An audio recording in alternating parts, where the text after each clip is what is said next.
Welcome everybody to our live streaming on YouTube. And we are going to also we're capturing this live streaming for our syndication out to the Transform You Media Network. And it's a collaborative effort with the World of Ability Podcast Network. And this is your Prosperity Podcast show. And this is a time to talk about employment, occupation, and what we do with our time, our breadwinning activities, income generating activities, maybe our enterprising endeavors, being in business, being an independent contractor. And we aim to specifically have value for those who are unemployed, underemployed, displaced workers, and those that earn money a particular way and either recently made a shift or anticipating a shift in how income becomes available to them as an individual. So my name is Kurt Roskoff. I'm pleased to be part of the hosting team here at Prosperity Pathways, and we are joined by our founder, Anna Maria Bliven, who has come to be known across podcasting, radio, and TV. Anna Maria, I want to give a little bit of a hello today. How are you? Hi, and I've got some things to share. All right, excellent. And we do have one of our regular contributors, supporters, and becoming part of the team here, Mark Morrison from out of California. How are things in Cali, Mark Morrison? I'm doing well, and like I said, I'm here to pinch it for Emily, and whatever's necessary, I will do. And like Anna Maria, I do have something to share. I might have an offer. Awesome. Thank you for being here, Mark. And now we have our feature guests, Shiraz. I've been at events of yours, Shiraz, and I love the work that you do. I've been right in there as we've all given testimonial to immediate effect of your work. It's very interesting how you just hear what we're dealing with at a moment, and you make the connections, and you have these techniques that you use to come into our situation and circumstances. And I'm describing it a little vaguely, just to kind of get in the direction of what you do. You want to come in here and give a little bit more exact description and introduction of the work that you do. Sure. Thanks, Kurt. What I do is I have conversations with people about the persistent issues in their lives. And I've found that if something is reoccurring or just persistent and doesn't go away, and you think it's a problem, it's not actually a problem. It's a solution to a problem you're not looking at. And in these conversations, we find out what the actual problem is. And when you discover what that is and you decide, well, I don't need that, the problem you thought that was the problem just disappears. It's amazing how quickly it can happen. Yep, all great stuff. So I'm used to you I haven't looked at your calendar recently, but maybe you can just, since you're here, you can just kind of give us insight. What does the calendar look like now in October for what you're offering? Like I said, I've come on to some introductory type events that you have. You have any coming up as you had been? That's on a routine schedule, right? Yes. So the last Monday of every month, I have a series of webinars that start at 9 a.m. Eastern, and the last one starts at 11 p.m. Eastern. So I do a 14-hour day with multiple webinars. They're all free. Each one has different content, different information. And at the end of each one, I pick 2 people out of the audience and I coach them for free. And they typically get shifts within 5 minutes. All right. So let's turn back the clocks a little bit, Shiraz. There was a day when the whole realm of this was not part of your life. And then you not only learned about this whole practice and what this could do for you and how you could share it with others. Can you take us back to that time, how you knew that this is what you wanted to do?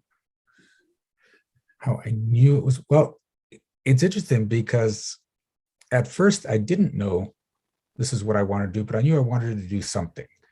So I had just come back from some time visiting over in India, and I learned a bunch of techniques there. And I came home, and the Secret was really popular, and and it was all this mindset stuff and creating reality the way you wanted to. And I thought, this is all great, but I didn't think of it as a business. I thought, oh, I can use this to take my business to the next level. So I was doing 6 figures at that point. I thought, you know what, I can use these techniques to go to 7 figures, right? That's it. That's what I'm going to do now. So I studied with Bob Proctor coaching. I studied with Joe Vitale coaching. I was doing John Assaraf's mindset, what's it, neuro programming. I can't remember exactly what it is, but you actually listen to audio. There we go. Okay. And to reprogram what's going on in your brain. And so with all those things going, I went from 6 figures to 0 figures. Okay. Not the direction I wanted to go in. And I kept thinking it was going to turn around because I'm doing all this coaching. And when you think it's going to turn around and you're used to spending like you have 6 figures, you continue to spend like you have 6 figures. So very, very quickly, I started to run out of money and accumulate debt.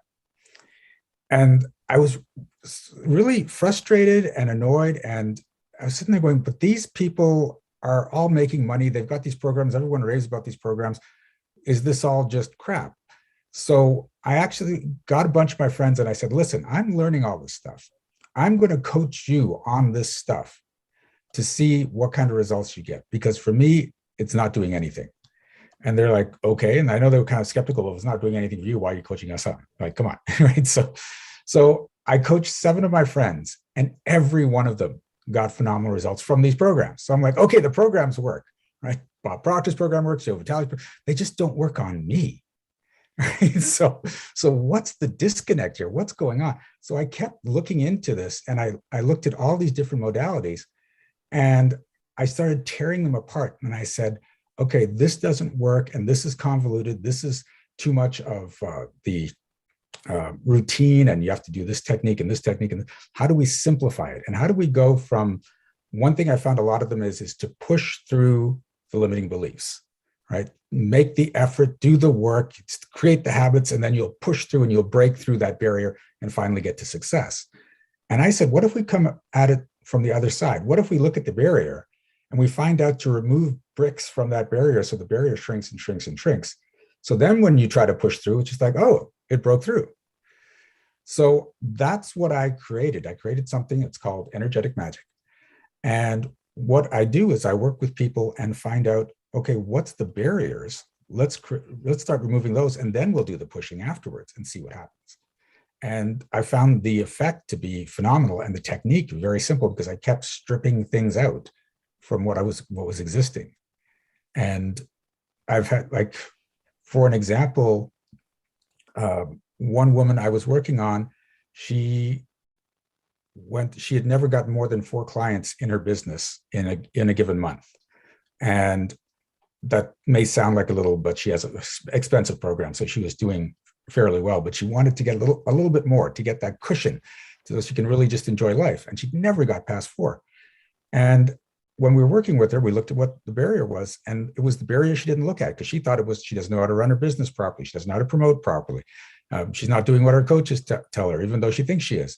But what it was is, if she got past 4 clients, she had this unconscious belief that it wouldn't go to 5 or 6, which had been the sweet spot. It would go to 15 or 20. And she does one-on-one coaching, and that's just overwhelming. But at the same time, she couldn't just say no to these people because what she deals in is grief and trauma. And she'd feel like crap if someone says, I'm going through this trauma, can you help me? No, sorry. She didn't want to be that person. So she had constructed all this unconsciously. She didn't know it was there. And when we brought it up and we looked at it and got her to a space where she's like, okay, well, if I can't do it, I can reach out to the network of other people that do this and send these people to people I trust. And in fact, you can even make a deal with them so I can get a referral fee so I can actually make money from people I don't work with. And then she just went into this place of ease after we were done. And this was a 10-minute conversation.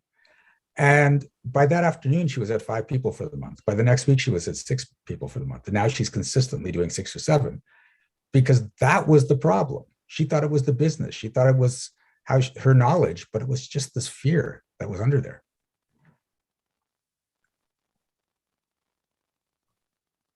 Yeah, that's great example, a great story that you shared to get insight to how your practices are working and serving people. And while we were continuing the show here, we have Marianne Ambrose showed up. Marianne of Waikiki.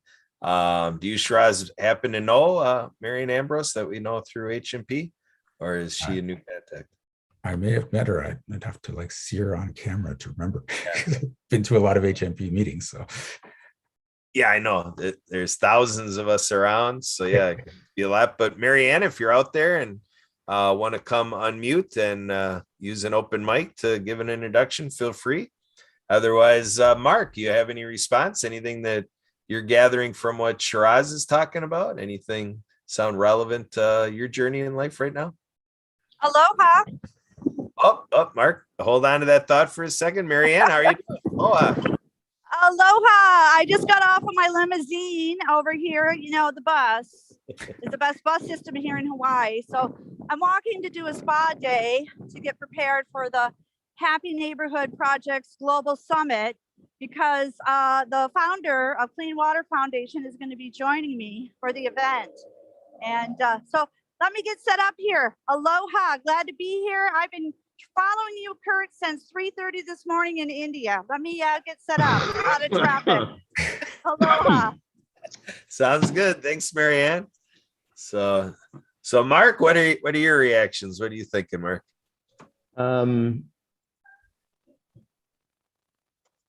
I would have to say, Shiraz, that if you have a success rate that far surpasses the status quo, I think your talents are special.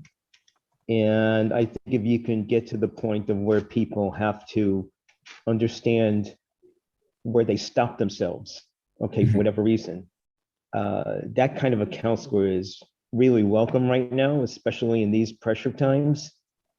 And not that I'm taking one segment over another.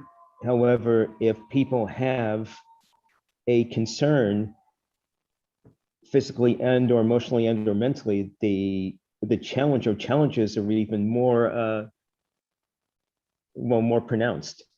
And I think with the confidence level being restored by someone with your ability, I think even if you went the first step, okay, I think if you even went the first step and took it on from there, if you were interested in continuing, then I think that would help the clients that come here. And I think if you can do that, more than excellent, more than excellent. It's getting to know them. It's getting to see how they tick, so to speak. And I think Anna Maria is still going to shake her head yes. And, even for the quote unquote average population, the average citizens, nobody is really perfect. Okay, so we all have that going on inside of us. But I think with the clients that come here, go for it. I mean, if that's your clientele, go for it. If you take anyone, then excellent. Keep going. Do not stop until you're ready, or until you know you can. That is how I feel about that. Good review, Mark. I like it. So I want to check in with Marianne. It looked like Marianne was standing there ready to talk. I just want to check in if Marianne, if you're just still setting up or you're ready to share. And you are on mute. You are muted. You're on mute. Are you ready to talk, Marianne? No? Okay. All right. Anna Maria, you said that you had some things to share. Yes, and I appreciate this because I got set up for a master class, I guess, one-on-one with Joe at 3:30. So I'm going to have to leave in 10 minutes. Okay. But what I wanted to share with the audience is something that I just learned that is appalling. And it's also something that folks need to be really aware, plan ahead, and do what they can to work with someone to mitigate this. But Jim, my husband, shared with me on MSN.com Market Watch an article yesterday, and here's what the title of it says. Robots are hiding 27 million workers from employers who need them. I might want to reemphasize that the podcast you're listening to is Prosperity Pathways podcast. For folks that are needing a job, they're taking that effort and time to take the necessary steps to getting a job, and then being told 27 million out of job, unemployed workers that are being hidden. That doesn't sit well with someone like me who and our team who's working day and night, and I'm not exaggerating, but we're working day and night to make sure that folks do have employment, that they can provide for themselves and their families. And then to read something about the applicant tracking systems are rejecting millions of people from job consideration. Why are they doing that? Well, they're doing that because the ATS is set to read requirements and non-gaps. So if you're one of those that have lost your job in 2020 and you have a gap in your employment, you got a problem. So we might have to take another approach to the way we do resume building and a job application process so that millions of people don't get hidden from employers. So I'm kind of presenting a problem, Shiraz. I'm curious, do you want me to solve the robot problem? Is that where we're going? No, I'm interested to know, just, piggyback after me and say what you're going to say. This is real. Yep. It is real.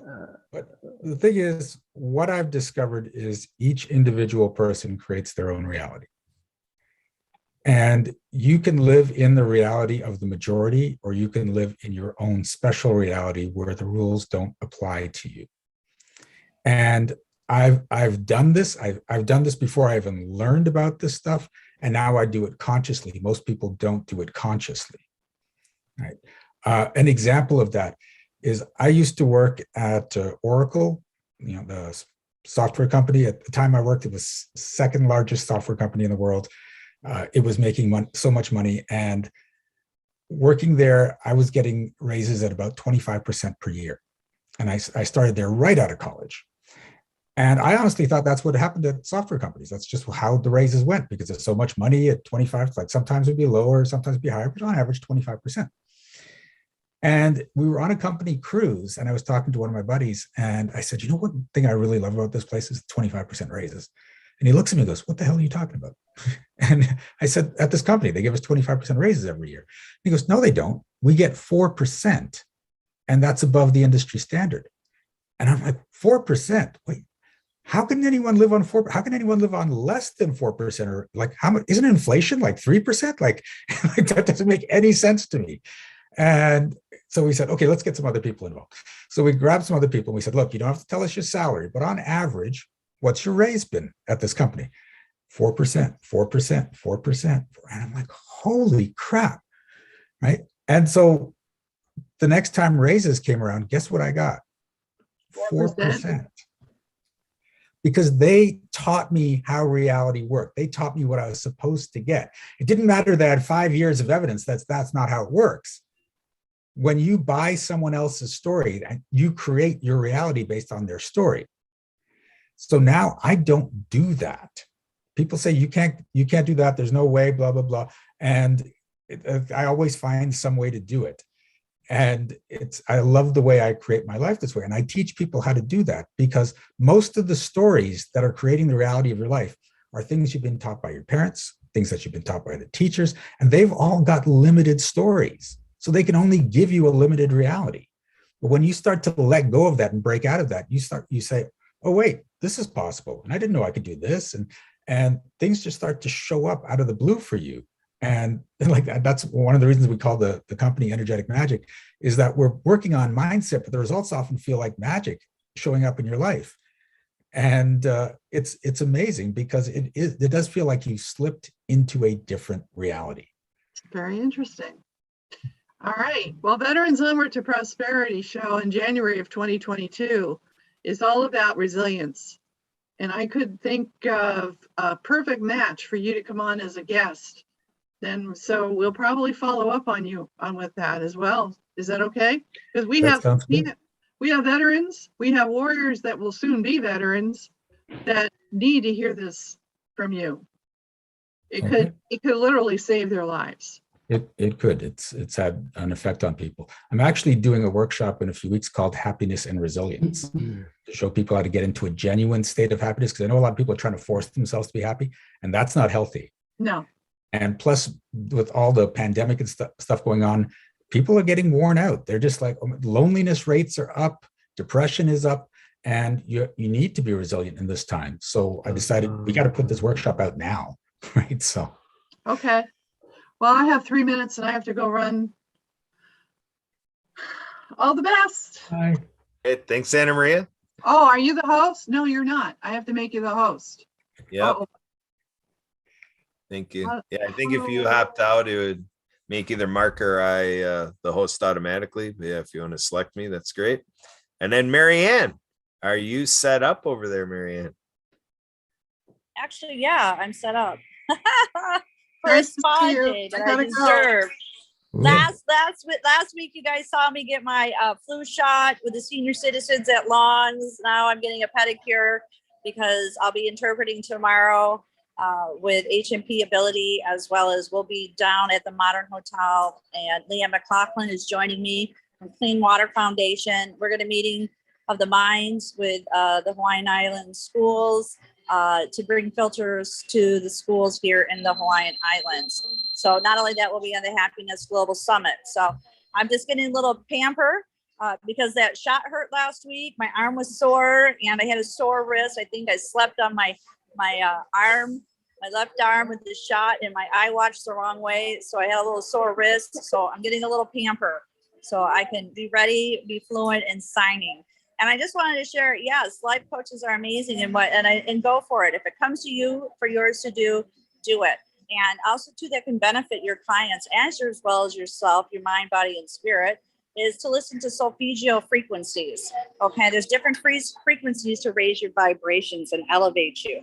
And there's ones to rid virus. There's ones for relaxation, anxiety, uplifting, happiness. Serotonin is one, and it makes you feel really, really happy because guess what? We're on Happy Neighborhood Projects. And you can listen to it 24/7. And then there's other ones for procrastination, get things done, manifest money, which I do. And I listen to actually Swimming with Money. And it's got this nice, you see all these dollar bills floating in the ocean. And I'm manifesting that money for the Indiegogo and campaign that we are going to be launching again. And Trevor and I are going to be talking about that actually tomorrow after our HMP Ability. So I've got a lot of great projects happening, launching the Rabbit Acts of Kindness book. It is done. And what a great feeling. And we're going to just kind of have a spa relaxation, but we're going to be doing a lot of networking. I got up early this morning at 3:30, got on India, did the puppets, pom, pom, pom, pom, pom, with Kathy Weaver. Look at those nails. They're going to be looking better tomorrow, signing. And we had a good morning and met other people too who do filmmaking and UNICEF. So I've just been going nonstop this morning and talking highly of your podcast to join us as a speaker. Compassionate Citizens on Tuesdays, today, Pathways to Prosperity. And again, I'm manifesting using that frequency to attract abundance, money, and wealth. And it's unlimited. It's your mindset. It can come in any different way. It's just not having that physical dollar on it. You'd be surprised what I've been gifted over here in Hawaii. I lived on a sailboat. I don't live in $1 million home, but I have $1 million view. It's also your mindset. I don't have a boardroom. I have a surfboard room. okay, is how you want to open up your cabin doors and think of how that prosperity is going to come to you, and you'd be surprised. So prosperity is unlimited, unfunded. It comes in all sources. It could be something, someone giving you a cup of coffee or whatever. You're still abundant. You're on top of the world with that. So I'm just sharing all those different types of things. And yes, there is challenges that are happening worldwide with all of us. Financial. We're grateful for the food banks over here. Aloha Harvest, which we were going to. A lot of Hawaiians have lost their jobs. A lot of hotel workers now, the resorts are down, and we have to stay at home and stay safe, even the teachers. So we're grateful for that abundance of getting that weekly food bank food from Costco that's fresh, which is about $100 a week. So abundance can come to you. And again, it's all about your mindset and, living that way of just change your mind, thought, and body, spirit along with it. And it goes with frequencies. So change your mind, change your frequencies, and be happy. And I'm happy. So happy this morning. Aloha, back to you. Hey, thanks, Marianne. So Shiraz, what do you think about what Marianne just described there? Do you have people come to you that has Marianne's mindset and using frequencies like she's talking about? Yeah, there are people out there. There's a lot of different ways to expose yourself to different frequencies. There's programs. The John Assaraf thing I was talking about was binaural beats at a certain frequency. There's actually YouTube videos out there that'll play music at specific frequencies. And it's interesting, the effects too, because I remember one of my friends, she would play it at work, and someone at the cubicle just behind her was one of the most negative people she'd ever met. And when she played this music, which was high frequency, sort of love-based music, it would annoy the person behind her because it was so far apart from her normal frequency. Other people would go like, "Oh, I love what you're listening to," but that other girl would be like, "Would you shut that crap off? I hate listening to that." So it just shows how in sync people can get. And so that woman would need something at a lower frequency, and then you gradually build it up so that she comes up along with it. It was just too big a gap for her to listen to. And there's a lot of ways to raise your frequency through the vibration. There's touch techniques, there's breathing techniques. For me, it's just let's pull the crap out of your brain. Let's just pull all the negative crap out of your brain and just leave the positive stuff behind, and you'll feel better. All right. Yeah, good stuff. So Mark, have you been using these techniques at all in your life? Have you had exposure to this stuff in your trails? Lately, no. In the beginning, when I was embarking on my career, we didn't have anybody like Shiraz at that time because the skills were not taught. And nobody was at that point that they wanted to learn those skills. So those skills had to be learned through rolling your sleeves up and getting out there and helping other people. And I'm glad Shiraz is smiling, because at that point, they weren't doing that as a formalized training, but the kind of counseling that Shiraz does. So people like me had to learn how to do it, quote unquote, the hard way. We had to do it by the seat of our pants. And I'm not bragging about it, it was just fact. We didn't have that. If you were naturally born that way and you could counsel anybody and everybody, that was wonderful, do it. If you were not inclined to do that, they hired those people anyway, and people were hurt by the people that could not, know what those other people were doing and what was inside of them and what they needed. And thank God we didn't have all the rules and regulations we have now, so we were able to fire them as quickly as we could and replace them with people who had the same kind of talent and had the different kinds of talent and were ready to pitch in and help. Now we are, I would say, overregulated, especially California. And I will end on that. That's kind of an offbeat on what Anna Maria was saying, but I'm glad Shiraz is going to voluntarily go and help the veterans onward to prosperity. if the veterans are disabled or they're otherwise not yet ready to enter the workforce, I think I can still help Anna Maria find more than okay employment for them. And I can talk to her about that. Okay, that's one offer I'm making. She's not here anymore, I know, but I think you're going to pass that on to her, Kurt. So I'm going to leave it to you to do that. And she knows how to contact me. It's okay.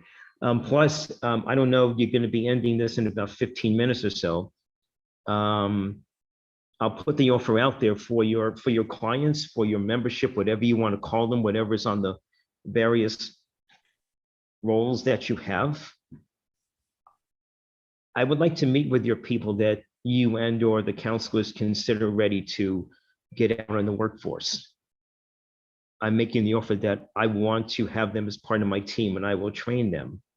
Okay, I would like to meet them somewhere down the line, of course, before they're signed on. However, I would leave that open as an offer.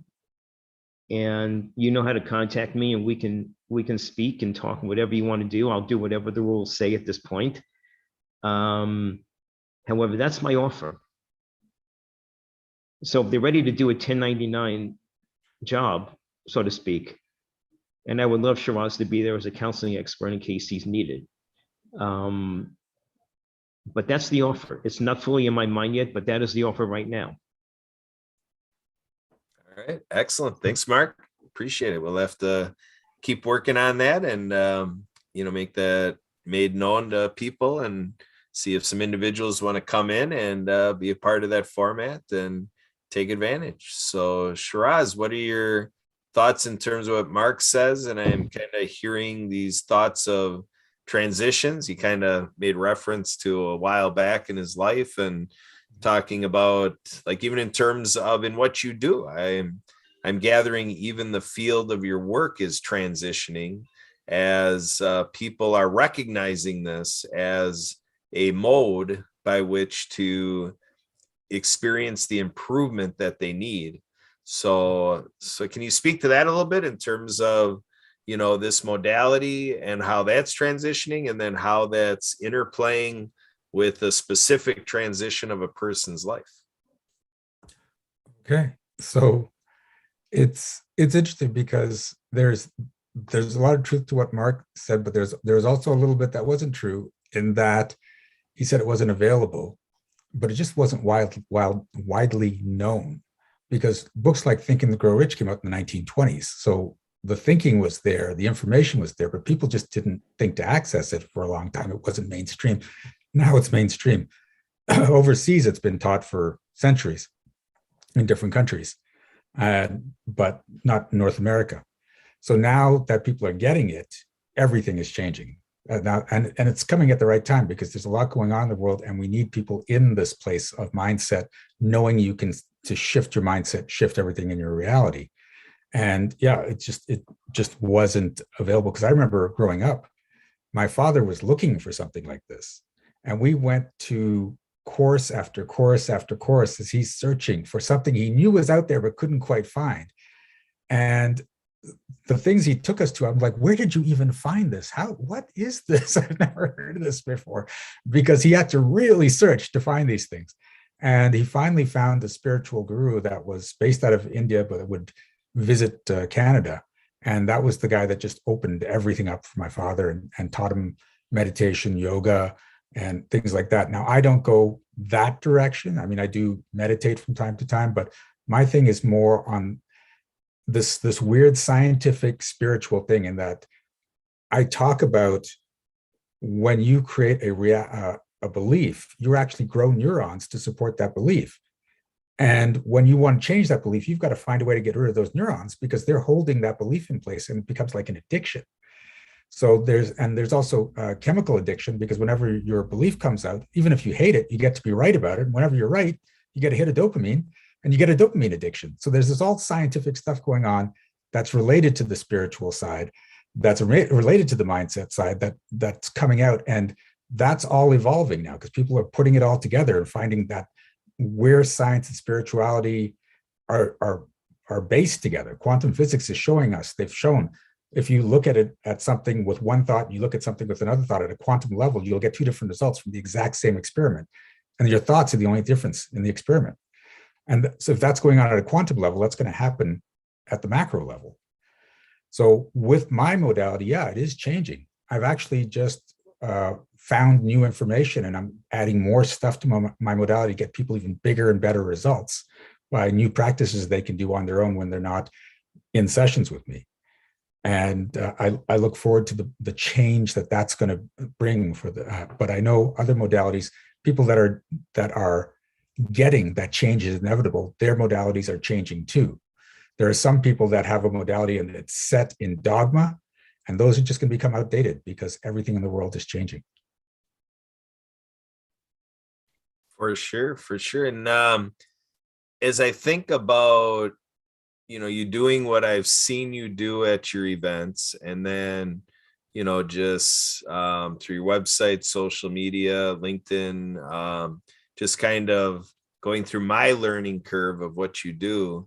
And then in my relating to it, what's coming to me is that in a lot of people business stuff, I experienced the field of consultants or the field of counselors or whatever, referring to quadrants. It seems like that's a very acceptable way to present something in quadrants, to say whatever natural position you tend to be in, to open up your mind to it by considering a few alternatives.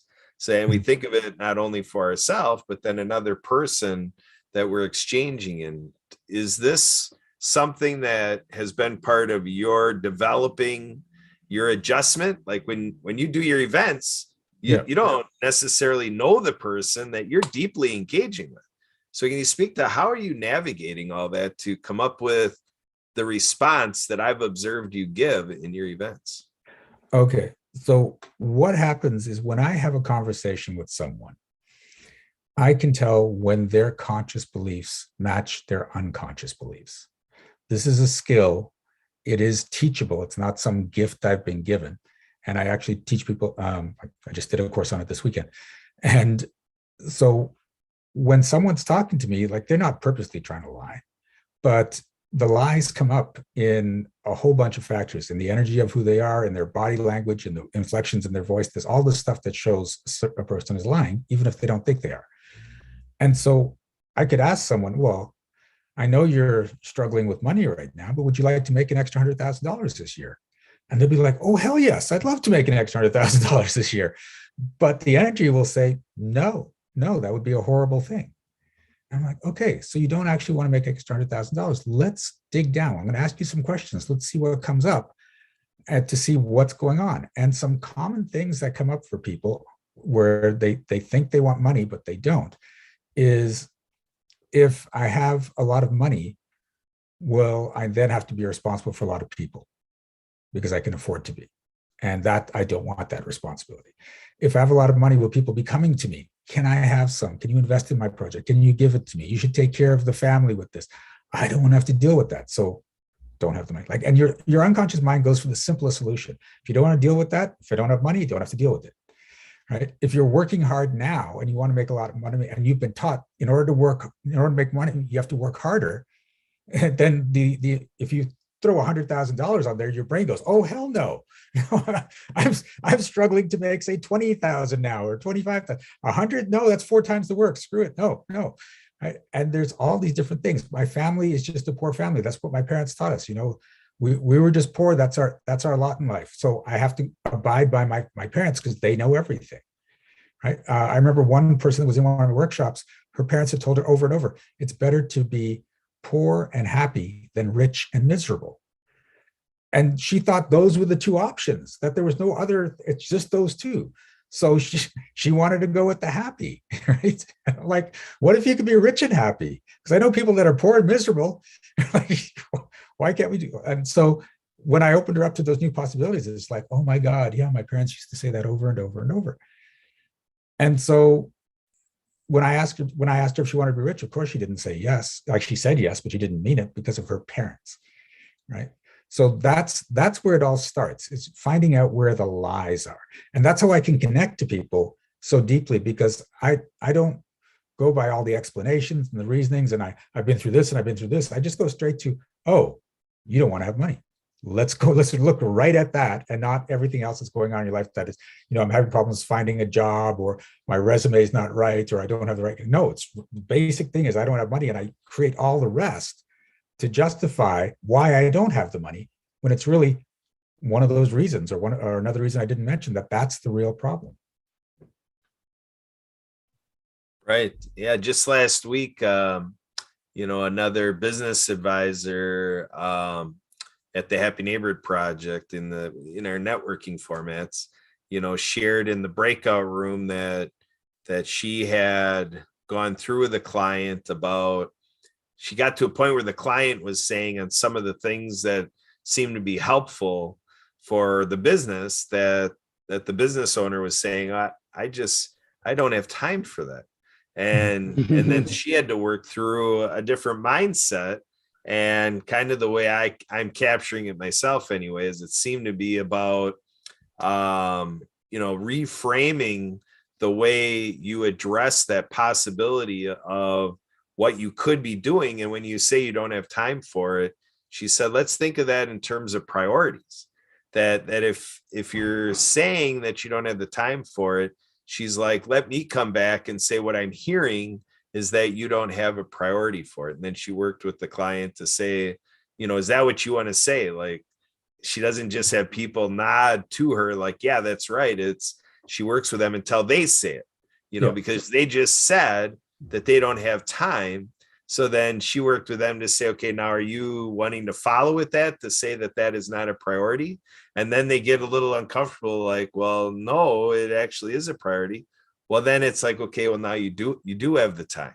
So now we just got to work on how you're taking the time to do your priorities. And, another friend of mine 15 years ago told me the idea that there's a mantra out there: tell me what you do with your time, and you tell me your priorities. So it seems like what you're doing in your mindset adjustment is you're creating this a little bit of, let's wipe the slate clean a little bit. Let's erase the whiteboard and let's start over and say, okay, be free, that whatever we're writing on the whiteboard, let's put on there what you want on the whiteboard, that type of thing. So Mark, what are your thoughts? Does this relate to things that you're doing now in October 2021? And I think all of us are thinking how we're going to finish the fourth quarter of the year, October, November, December. So is this mindset stuff something you reach to plan ahead for the weeks and months ahead? My mindset was, especially in 2020 during the surges, and the fact that most of us, I guess, were sort of indoors most of the time, and we were adjusting to a new life and a new way of doing business and to a new way of making an income. We were not going out, so to speak, and earning our 20, 15, whatever dollars an hour it was not to be, because businesses closed and certain states and cities were hit worse than others. Where we had to readjust our mindset was to first say, okay, I accept the fact that I'm in this place, and then I have to accept the fact that I have to try new challenges and or new ways, and adjust my thinking to the point that I might have to do something else, okay, in order to make the money, or in order to be happy, or in order to be comfortable, and most important, I think, in especially 2020, how not to be isolated, because that is the biggest, I don't know the term, so it's not in my head right now.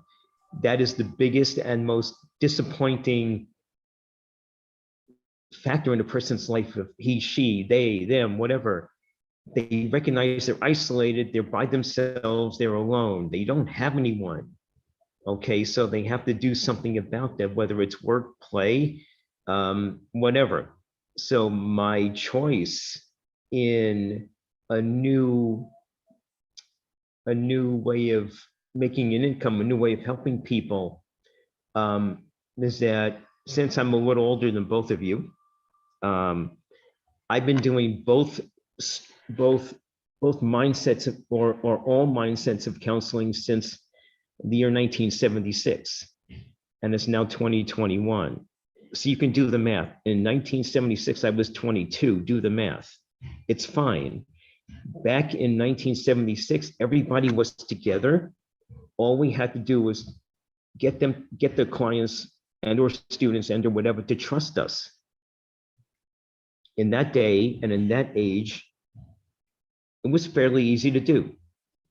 They needed to proceed in their lives. They needed to get away from home. They needed to change. And we didn't have too many problems. We did have our concerns with those that were totally disabled and or partially disabled, but we didn't have those terms back then. We had different terms to degrade those people, okay, Kurt? And I was not one of the ones to use those terms. And when somebody came up with the term disabled, I didn't like that either, but that was the safest term to use without demoralizing them too much. And then came the ADA, but that's something we've already discussed in detail. And I imagine with 31 years behind the back of the ADA, it's going to live to be 32, 42, 52 years old and still worry about whether these people are treated equally. However, I did that as a counselor, as a teacher in schools and colleges, 2-year and 4-year schools in California. And in elementary schools, Shiraz, where now they're mandating vaccinations for all students, or they're not letting them into school. Mm-hmm. But that's not what I'm here to talk about. But it's the mindset change we've all had to go through. So now with what I'm doing, I'm adjusting to social media. Okay. And I'm adjusting to forming confidence in people to accept the fact that they are not well inside and outside of their bodies. That is a huge challenge, as you might imagine. So I guess your techniques and your expertise would be totally welcome. And that's what we have to do now. We have to do it virtually with most of the time. So what I'm getting to, Kurt, and I hope I'm getting to the point, is that with our mind changes and our personality changes and our skills changes, we need to be able to do that in order to be a success for ourselves first, and then for our clients or our students next. And so if I started that at the beginning without all the time that I've taken up to give you all the other words, it would have been accepted, but it would not have been complete. So thank you for the time. Absolutely. My pleasure. So Shiraz, real quick, I want to make sure we get in here that if we have a viewer, listener, somebody capturing this on our social media and we piqued an interest and they want to get beyond what we've done during this show, how would people find you and events? And if you want to list off your homepage or any contact details, feel free to help our audience connect with you after this presentation. Sure. So if you are interested in attending one of my events or possibly learning to do what I do, you can just go to energeticmagic.com and just check the menu there. You'll see a whole bunch of full day events, free events, workshops. Just sign up for one of those. And if you are interested in doing a session directly with me, you can go to shirazshifts.com, as in Shiraz Shifts Your Reality. And you'll see examples of what I do and a link to set up a private session so I can evaluate what's going on and how I can help you. Awesome. So thanks for being here today, Shiraz, and you're welcome back anytime. So feel free to keep with our podcasting schedule and come back in the future when it seems to be the right time for you. Seemed like we got enough thoughts going that if you did come back, we do have more discussion that could easily be had. And we tend to have different players that come in as our panelists to help me dive deep into what you're doing. And so I think we had a fun and, kind of a moving conversation. We had people coming in and out. So it's been a good show. So I appreciate it. And for everybody out there, I am happy to be of service, customer service type thing. Feel free to email me anytime, Kurt, K-U-R-T, at thedisabilitychannel.us, Kurt at thedisabilitychannel.us. And everybody out there can call and text me anytime, 262-372-1754. And the fun way to remember that is 262-372-1SKI. And you can find out more about the background to these shows at worldofability.com/shows. So a big thanks for all of the subscriptions, views, shares, comments, and following that we have out there. Thank you for being a part of our audience. And with our network, with what I'm involved with in producing, we'll be back on Friday with Friendly Fridays by Onward and Upward. And then we have Saturday World of Ability. And as Marianne says, we also have Tuesdays we produce Compassionate Citizens and restreaming it out there. So you might be catching it through a live stream that is rebroadcasted at different points in the week. And so until then, that'll make it a wrap for today. And